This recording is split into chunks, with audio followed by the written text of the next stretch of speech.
okay, everybody, all that stuff that happened early in the service, don't say anything about it, because they have no idea. No, good morning to everybody that's watching now, and hopefully will this coming week. We're in the Gospel of Matthew, working our way through the Sermon on the Mount. We're up to chapter 6 of Matthew, beginning at verse 16. I'll ask you a question. When you find a quarter, what do? What happens to you when you find a quarter? Huh? You happy? The other day I was at I go to the YMCA and I swim and I harass people there and tease them and have a really good time. And in the men's locker room, there were a few coins on a bench. And one of them was a quarter. And I was real excited. Ever since I've been a little child, I pick up, I felt like I didn't have anything in this world. So I still, to this day, if I see a penny on the ground, I'll pick it up. And I became a coin collector, so I'm always intrigued by coins. And I came across this quarter, and there were a few other coins. And my basic rule is, if it's $1 or more, I'll take it to the front desk. But if it's under $1, it's got my name all over it. And I was so excited to get this money, and I found myself thinking about, you sure are excited to find a few coins. You know, why are you happy about this? What is it that happens to you when you see money? Okay, now I want you to be thinking about this, because that's not the end of the story. Okay, now we've been talking about other things, or Jesus has been talking about other things, and it's kind of like the Sunday school class. There was a little girl there, and the teacher said, was talking about forgiveness, and looked at the little kids and says, "Tell me, what do you need to do before you are forgiven?" The kids just sit there, didn't say anything. She looked at one little girl sitting in front. "Tell me, what must you do in order to be forgiven?" She thought. She said, "Sin." Not a bad answer. Turns out there was a little boy there. A really nice little boy, so kind and sweet and everything. And somebody heard that he had stolen a bicycle, and took him aside and said, "Look, is it true you actually stole a bicycle?" "I never thought you would do such a thing. Why would you do that?" And he said, "I wanted a bicycle more than anything in the whole world. I wanted a bicycle more than anything. And so I started praying that God would give me a bicycle. And I prayed, and I prayed, and I prayed, and I didn't have a bicycle. And then finally, I realized God doesn't work that way. And so I stole a bike, and then I asked God for forgiveness." Okay, now we've been talking about forgiveness and other things like that. And we've been talking a lot about behaviors, the things that we actually do, the things that we see ourselves and other people physically do. Now Jesus is going to start talking about what goes on inside our heads. Have you ever paid attention to what you say to yourself and how you think? What happens inside your head when you see a quarter? What does that tell you about what's important to you? I was ready to do cartwheels. I found a quarter.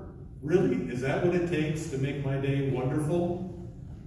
When you see things, when you hear things, when you hear about things and other people, what is it that gets your attention? And what is it that you totally miss? Jesus says in verse 16, "Whenever you fast, do not look dismal like the hypocrites, for they disfigure their faces." What was the last time I asked how many hypocrites we have? I think I got like one hand goes up. I think, why are we even here? We got our spiritual lives together. We're all hypocrites. And if that doesn't make sense to you, please ask me to elaborate on that sometime. "For they disfigure their faces so as to show others that they are fasting. Truly, I tell you, they have received their reward. But when you fast, put oil on your head and wash your face, so that your fasting may be seen not by others, but by your Father who is in secret. And your Father who sees in secret will reward you. Fasting, of course, is what? Is not eating. Choosing. Consciously, deliberately choosing not to eat. And there are a variety of different reasons why people would fast. But for these people, their primary reason for fasting was what?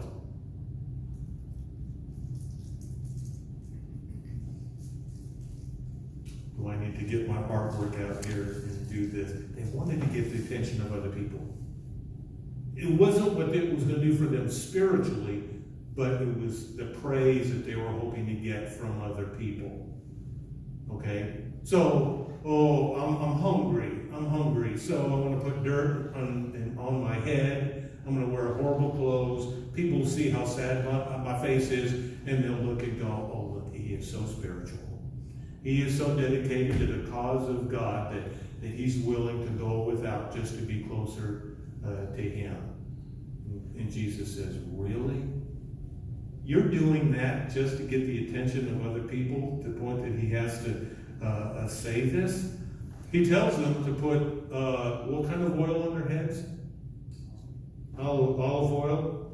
You know, way back when I was a kid, men would often put Brill cream or whatever in their hair. It was their version of that.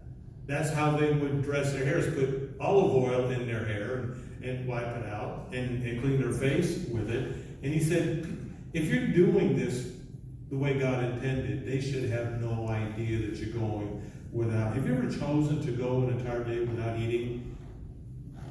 Simply because you have never done it. Not because you were having intestinal issues. I happen to fast regularly. And I started about a year ago. Anybody familiar with time-restricted eating, intermittent fasting, one meal a day? There's a lot of variations on it. I highly recommend you check it out.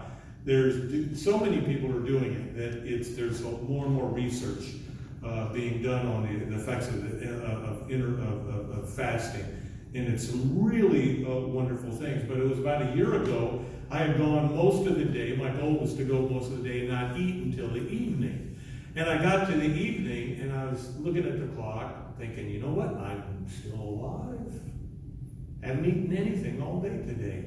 And I thought, here I am, I'm about 106 years old. I have never chosen to go an entire day without eating. Have you ever done that?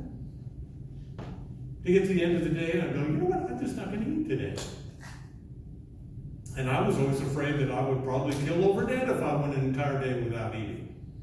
And so I said, I'm going to go to bed tonight without eating today. Then I woke up in the morning, and lo and behold, I was still alive. And of course, you probably know this, but there are a lot of people in this world, they regularly go an entire day without eating. Sometimes a couple of days. You can make an argument that we're actually designed to do that.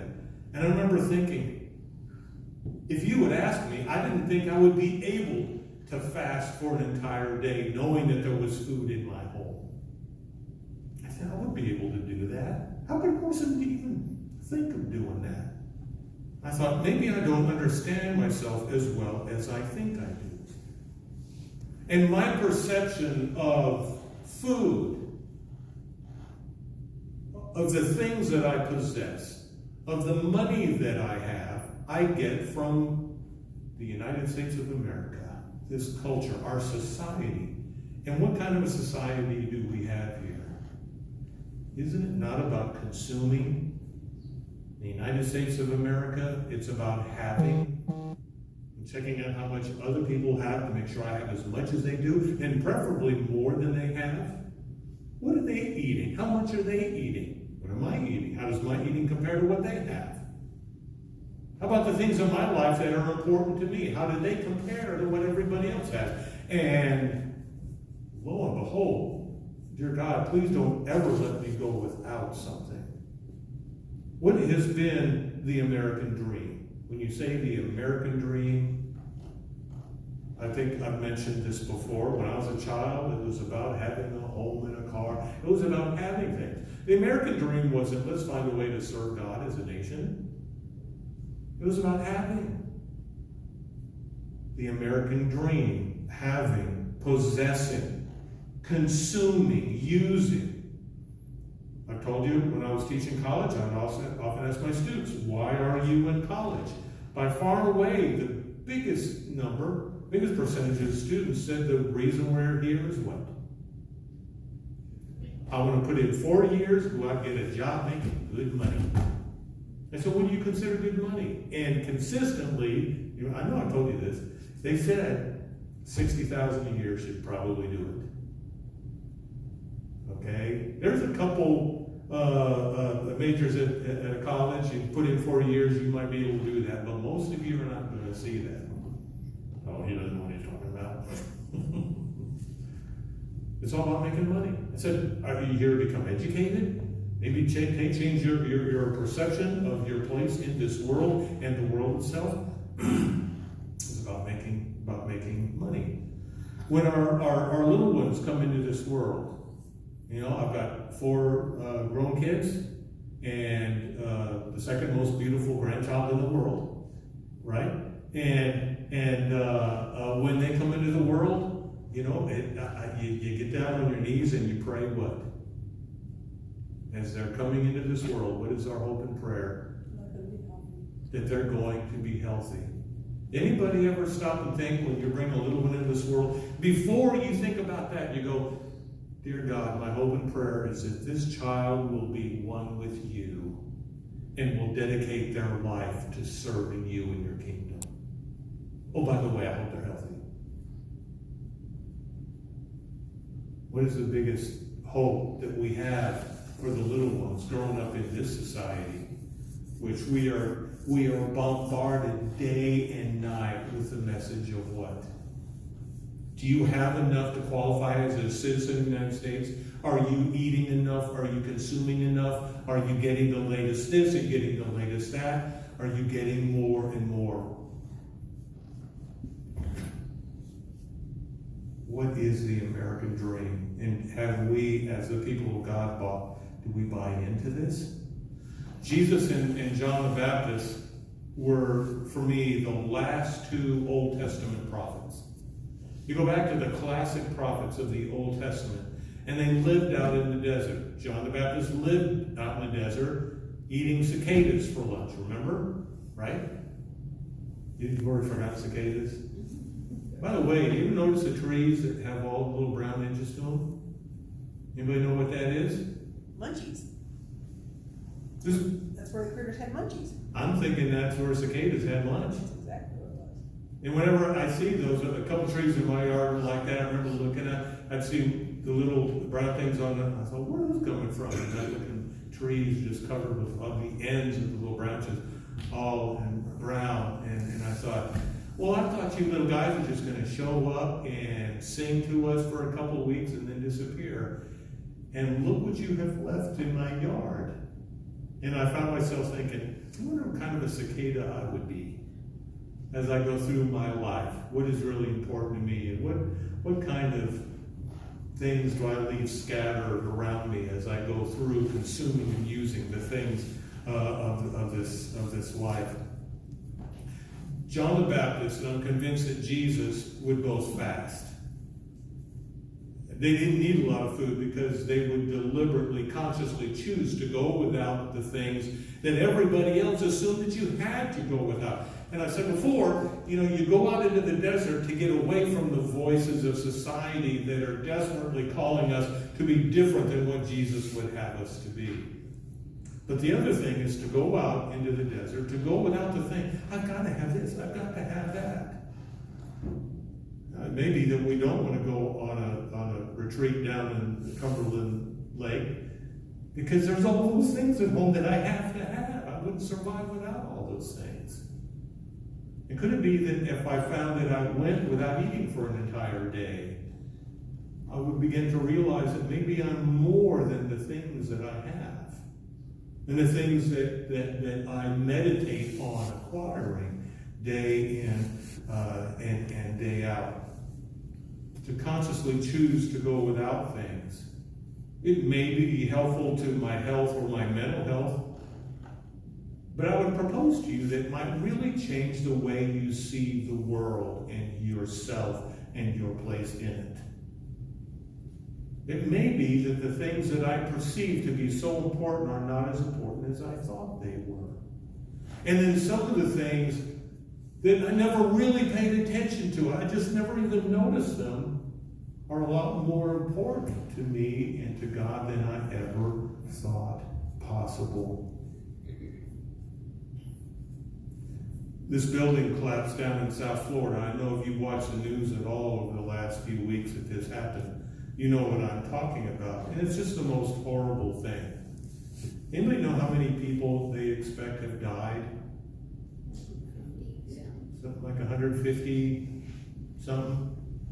You know, and it's just, you think about that, and it's just devastating, right?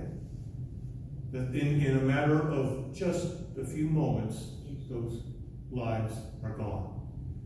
And there's been this national discussion about how could this possibly happen? How could we prevent this from ever happening again? How do these families go on? I've mentioned a couple of the families in my sermons that just break your heart. So I've been thinking about that and the attention that it's received from our country and the work that's presently right now going on into tall buildings and others that may be at risk for the same kind of thing. How could this possibly happen given the laws and the regulations and stuff that we have in place? And then the other day, I was listening, I was on the radio or where I heard that over the 4th of July weekend, Independence Day weekend, from Friday night till I can't remember, through Monday or whatever, how many people were shot and killed in this country? Anybody? Did you hear? Chicago? Yeah. I heard, that's what I first heard. They were talking about Chicago. And then they talked about across this nation, 233 people were shot and killed in this country by firearms. How many people were injured by being shot by firearms? 618. And I was thinking, wow, 150 some in this building and the attention that it brings. 233 people killed, and then I found out that last year it was even worse. Last year, during the pandemic, over the Independence Day holiday, 314 people were shot and killed. 751 were injured by firearms. That's like 1,000 people shot and a third of them killed in this country. I didn't even know that. I knew all about this building falling, and that really should get my attention. But I'm thinking, I wonder what else I'm missing that is profoundly affecting more lives than I can imagine, and I don't even notice it. Because I'm so preoccupied with what? The money that I have, the toys that I have, the things that put a smile on my face. Maybe I should go without. Maybe I should do that more. I might discover there's a lot more to me than what I possess and what I have. And then maybe I would start to see other things that I've never noticed before because I'm not so preoccupied with things that mean so little. I was so excited to get those coins. You know, I sit there and I start thinking about what I could get that's like under $1. And not as much as it used to be. And as I walked outside the front door to go to my car, and I'm pulling my keys out of my pocket, and what happens? And I heard that ding as it hit the concrete sidewalk. And I go, oh, my quarter, my quarter. Where's my quarter? My quarter. Did it go into the parking? And looked over, did it go into that bush? is gone. I looked some more, and I went home. Came back the next day, I looked for my quarter again. And, I sure hope nobody else found my quarter and took off with it. And I found myself thinking, you're putting a lot of energy into this quarter that wasn't yours in the first place. What do you focus on? What do you worry about? What do you meditate on? Sometimes I think God's trying to tell me something if I would just pay attention. Heavenly Father, we are so grateful that we have more than we need. But it might be that if we were to let go of some of these things, our minds and our hearts would be freed up to see and notice things that we've never ever noticed before. And maybe our perception of your kingdom and our place in it would be restored to where you would have it be. Our hope and prayer this morning is that that would happen. In Jesus' name, amen. I invite you to take your hymnal. Let's turn